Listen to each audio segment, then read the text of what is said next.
Ile sera imefoka. Objective namba 2 mimi ndo niloipenda zaidi hiyo. Ikasema hivi, itasimamia ulinzi, usalama wa kisiasa, kijamii na raia wake wote. Yaani sasa Tanzania haitaki mzaa, iwe ni chokochoko za kisiasa, iwe ni chokochoko za uvunjifu wa amani zinazokuja kwa mgongo wa siasa, kwa mwamvuli sijui wa utetezi wa haki za binadamu, itadili nayo. Na kwa kuchukulia jambo serious zaidi limewekwa kwenye sera ya mambo ya nje. Yaani hata hao wageni wanaoitwaga hao watetezi sijui wajue mapema kwamba kama hili jambo linahusu uvunjifu wa amani ya Tanzania, kama hili jambo linahusu uchochezi wa kisiasa, Tanzania itasimama kidete against all that. 3, wanalenga kusupport zaidi mahusiano kati ya resources zilizopo Tanzania na mahusiano ya kidiplomasia.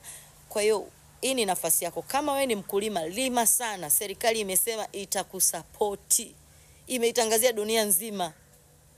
Inataka kutumia rasilimali zilizopo. Kwa kama unalima pilipili, unalima maparachichi, go ahead and do it. Invest hiyo pesa huko. Serikali imesema itashughulika na hivyo vitu moja kwa moja.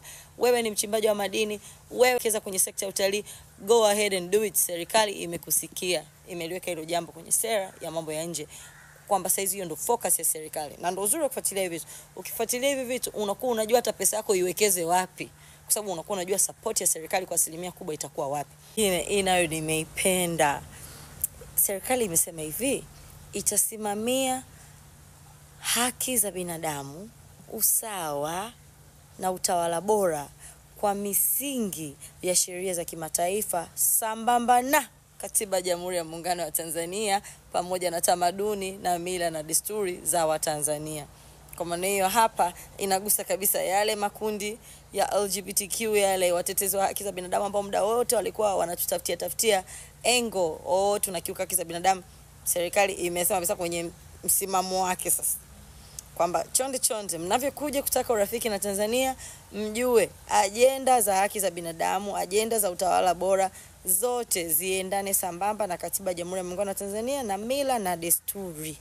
Lakini pia ikasema itajisimamia uhuru wake, itasimamia maslahi yake, yale ambayo tulisema siku nyingine tutayajadili. Lakini pia sera ya mambo ya nje kwenye objectives imeweka kuwajali zaidi diaspora, wale watu ambao wamezaliwa Tanzania lakini kwenye harakati za kutafuta maisha wako kwenye nchi zingine, wana uraia wa nchi zingine. Sasa serikali inaandaa mikakati mizuri zaidi ya kuweza kuwasupport na kuwapa status bora zaidi ambayo itafanya wao wachangie kwenye maendeleo ya taifa letu. Kwenye sera hiyo ya mambo ya nje, lengo jingine ni kuimarisha mahusiano ya kikanda. Yale mahusiano yetu ya East African Community, AU, sisi tunataka kuyaboresha, lakini pia tunataka kushiriki kwenye initiatives, yani hatua zote za utunzwaji wa amani, utawala bora barani Afrika. Hayo ndio mambo msingi zaidi ambayo nilikuwa natamani uyafahamu kuhusu sera mpya ya mambo ya nje leo, kwa sababu najua most of you amfuatilia vitu mnaonaga vinaboa.